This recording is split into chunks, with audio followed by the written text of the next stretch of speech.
Hello, everyone. My name is Tyler VSNYC, and this is our review reaction series to The Three Body Problem, the book, not the series on Netflix, which has not come out yet.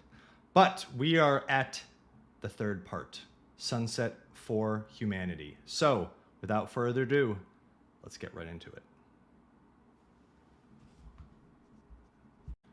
Hello, everyone. My name is Tyler VSNYC, and this is our review reaction series to The Three Body Problem, the book, not the series on Netflix, which has not come out yet.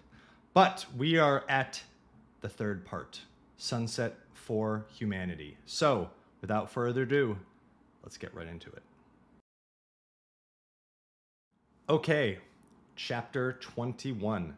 Chapter 21 is a meeting, a three-body organization meeting that is held by a man named Pan.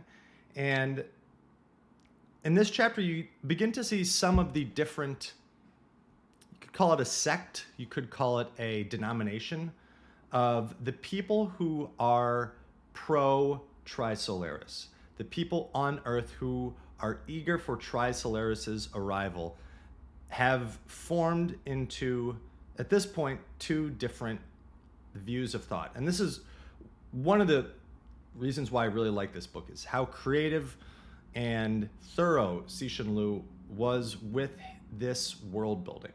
And so the two different sects or denominations we have are the Redemptionists and the Adventists. You can find the credence for each of these on page 253. I won't read both of them, but the Redemptionist view is we need aliens to come help us to manage ourselves so that we humans can become better. The Adventist is a less hopeful thought. Their view is human beings are evil and we need Trisolaris to come and carry out the divine punishment of all mankind. In the middle of this meeting, a young woman comes forward and just snaps Pan's neck. That's going to be pretty dope to see in the series.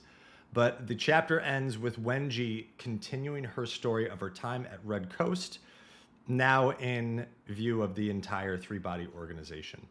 So that is chapter 21. I'll go in quickly to chapter 22 because honestly, not that much happens. This is the chapter when Wenjie experiments with firing a radio signal off of the sun and starts to use the sun, or tries to use the sun, as an amplification device. So that is chapters 21 and 22. Let's get into the next. Chapter 23 sees Wenjie proposed to by her superior at the Red Coast base. And in one of the least romantic passages ever, on 271, it says, Ye accepted Yang's proposal mainly out of gratitude. If he hadn't brought her into the safe haven in her most perilous moment, she would probably no longer be alive. Yang was a talented man, cultured with good taste. She didn't find him unpleasant, but her heart was like ashes from which the flame of love could no longer be lit. I hope I get that on a greeting card one day. That would be awesome. Just, I don't find you unpleasant, but my heart is like ashes. It's how our main character feels. And soonly after, is that a word? It is now. Wenjie receives the first message from Trisolaris. In the last chapter, she experiments with shooting a message off the sun, and she receives her first answer on 272. The thin curve rising and falling seemed to possess a soul. She was certain that the radio signal before her had been modulated by intelligence. Of course, the first message is don't answer, begging Wenjie not to reveal the Earth's location in the universe so that they could remain safe. And Ye gets her answer ready, and on page 275, she has her finger over the button to reply to Trisolaris, effectively dooming humanity. And it says, Ye's hand hovered 2 centimeters over it, the button. The fate of the entire human race was now tied to these slender fingers. Without hesitation, Ye pressed the button. One of the reasons I like this section of the book is this is as close as a layered character, I believe, in Three Body that we get. The main criticism I've heard, and I kind of share with these books, is that the characters are personified ideals, not unlike an Ayn Rand, like Fountainhead or Atlas Shrugged. These aren't real people. We don't know people like this. We all wish we knew Dashi, but these are all personified ideals. And in these next chapters, you begin to see Wenjie at least bend, accept a proposal, not remain totally heartless, although she'll prove us wrong soon. But you get to see more dimensions to Wenjie's personality than I believe at least any other character in book 1. So let's continue. Oh yeah, and then at the end of chapter 23, we figure out that immediately after sending this message dooming humanity, Wenjie collapses in the grass, and when she wakes up, she realizes that she is pregnant. Quite the dilemma. Okay, chapter 24 is back at the Three Body meeting with Wenjie, and it is invaded by Dashi and the other police officers. There's a bit of a scare because they claim to have a nuclear bomb, but Wenjie is captured. But for me, the interesting part of this chapter is where you start to see why scientists were being targeted at the beginning of this book, specifically with Wang and his nanoparticles. So on 277, we have a bit of an explanation for this. Why is it so afraid of nanomaterial? Because it can allow humans to escape gravity and engage in space construction at a much larger scale. The space elevator, Wang suddenly understood. Yes, if ultra-strong nanomaterials could be produced, then that would lay the technical foundation for a building, a space elevator, from the ground up to a geostationary port in space. For our Lord, this is but a tiny invention, but for humans on Earth, its meaning could be significant. With this technology, humans could easily enter near-Earth space and build large-scale defensive structures. This technology must be extinguished. So I think this is the first time where we get an explanation like this in the books of the reason scientists are being targeted is not, it's not so much for the work that they're doing, but the consequences of what those could mean between the time of the start of the book and when Trisolaris comes to Earth, arrives at Earth. It is that in-between time that is being sabotaged. And this is a good picture of it, is if you keep following this nanomaterials, these are the kind of things that humanity could accomplish, and that would mean trouble for the Trisolarans down the road. So there's going to be a lot more of that later, but that's a really cool first picture and a little bit of an explanation as to why that was happening earlier in the book. Let's keep going on to the next chapter. Chapter 25, one of the saddest chapters in the book. Wenjie is now being interrogated in a police station, and they go to the deaths of 2 people that happened on Red Coast. And this is a man named Lei and Wenjie's husband. So what happens is that at the base, commanding officer Lei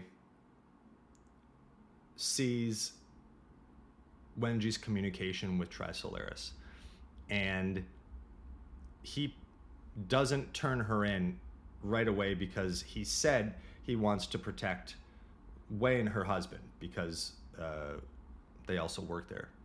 What Wenjie thinks is that he wants to be the human that established first contact. He wants that Neil Armstrong versus Buzz Aldrin relationship. He wants to be the one. So she then gets started with a plan and basically sabotages the Red Coast base so that this man Lei needs to go on a small reconnaissance mission to solve the base that involves wall climbing down the side of the mountain to investigate a certain point and to be on ropes going down. And her plan is to cut the ropes while he's on there, killing him. The problem is that while he's down there, her husband comes and says, "What's going on?" And she says, "Oh, Lei's down there performing this, routine thing." And her husband says, "I'll go down too." And Wenjie says, "Well, get another rope." And I'll just read here. So this is from page 287. "I asked him to use another rope, but he said no. The rope that Lei was on was thick and sturdy and could easily bear the weight of two. I insisted. So he told me to go get the rope. By the time I rushed back to the cliff with the rope, he had already gone down over the side. I poked my head over the edge and saw that he and Lei had already finished their inspection and were climbing back up. Lei was in the front. There would never be another chance. I took out my hacksaw and cut through the rope." It's with a pretty similar attitude that Wenjie does that she dooms all of humanity, is she does it without hesitation. Yeah, she's cold. I can't wait to see her in the Netflix special. It's going to be very good. But actually, the next chapter is one of my favorite in the book. 26. No One Repents. So let's get into it because this is my favorite chapter of this video.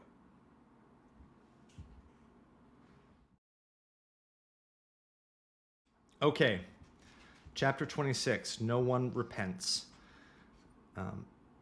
This is where a lot of things happen in this chapter. The first is that in a kind of heartwarming scene, there's some sort of field trip to the Red Coast base. And these young students are all around Wenjie, and the teacher says, like, "Look, a real bona fide scientist. Like, look, kids, this is a real bona fide scientist." And they ask her questions like, if you drop something, why doesn't it keep speeding up forever? What's terminal velocity? And she answers them, and so she ends up kind of tutoring all of these kids. And on 291, it says that with the death of her husband, loneliness pressed down on Ye like a giant hand, and she felt herself being crushed, compressed until she was so small that she disappeared into an invisible corner of the universe. And just after this, these kids that asked her these science questions come in, and it says they unwrapped coats revealing a large pot of fermented cabbage and pork dumplings inside, still hot. So here you see humanity starting to give back to Wenjie. And on the next page, it says, this is great as well. That year, 8 months after she sent her signal toward the sun, Ye went into labor. So it went into that. Her labor was not easy. The baby was not aligned properly, and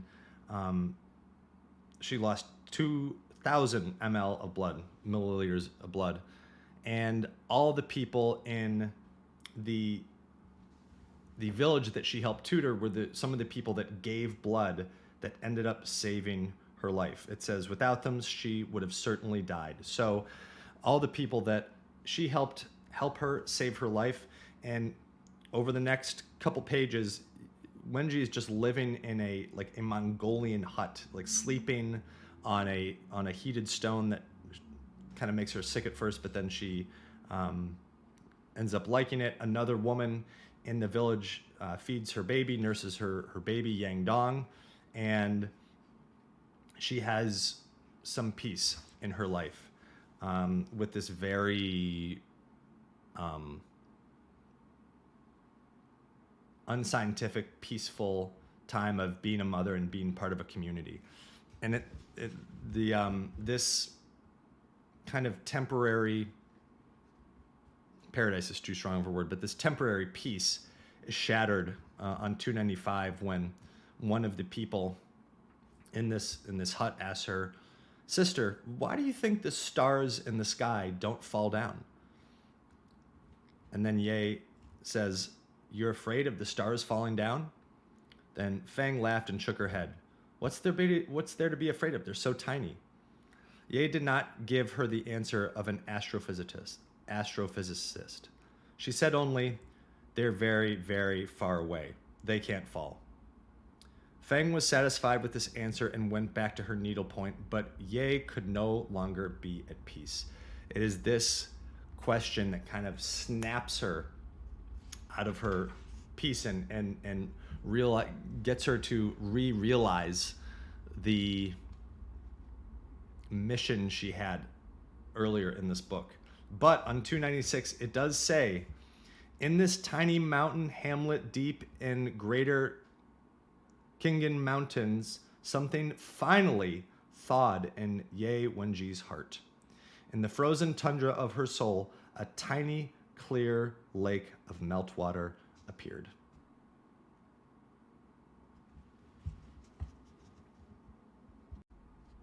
And in the latter part of chapter 26, you have Wenjie writing to the young women from the beginning of the book that murdered her father in the struggle session. And here you have Cixin Lewis giving us hope. In the last just fragment, we have a tiny little speck of hope in Wenjie's heart, and maybe she'll confront these women and they will repent, and Wenjie will be transformed into someone who has hope for humanity. That's what's going to happen, right? Wrong. When she meets the women who murdered her father, she realizes that the uniforms they're wearing years later are likely the same clothes that they were wearing the day of the struggle session, and the colors had faded from the clothes, and they're dirty, and they realized after the struggle session that they'd been sent to the woods, and they worked all day and then slept in huts, and they could hear the wolves howling, and they realized that no one cared about them. And one of the women had her arm crushed by a tank. The actual woman that delivered the killing blow to her father drowned in a flood. By the way, a lot of bad floods have happened in China. Little side project if you want to look that up. A lot of bad floods. And on 302, this is just the opposite of catharsis, but one of the women said, "We can't even find the worst jobs. No job, no money, no future. We have nothing." Ye had no words. Then one goes on and says, is quoting a movie and says, like, are these people our enemies? And then the adult says no. The child asks, "What are they?" And the adult says, "History." And they go on to say, "Everyone will forget all this completely." And I don't know, obviously this is incredibly unsatisfying for Wenjie because it means that justice will never happen. And for humanity, the way that it's set up, justice for her father will not only happen, but the injustice will be forgotten. And so there is no possibility for redemption there. And so at the end of 302, we have, and again, you can see Cixin Liu using the central analogy of this and the dark forest of the sun. The sun, the sun, the sun. The setting sun casts a long shadow from Ye's slender figure. The small sliver of hope for society that had emerged in her soul had evaporated like a drop of dew in the sun. Her tiny sense of doubt about her supreme act of betrayal had also disappeared without a trace. Ye finally had her unshakable ideal: to bring superior civilization from elsewhere in the universe into the human world. That is the end of 26, and we will pick up again later. Thank you, everyone, for watching. If you like the video, subscribe or whatever, but I don't care. Who cares? Let me know your thoughts on these chapters. We just went through a bunch. I would love to hear other people's opinions in the comments. Do you guys agree with the characters in Three Body being kind of one-dimensional, and this being as close we get to a three-dimensional look at characters? Let me know your thoughts. Let me know your dreams. Give it all. I hope you have a great rest of your day. And this is Tyler VS NYC signing out. Adios.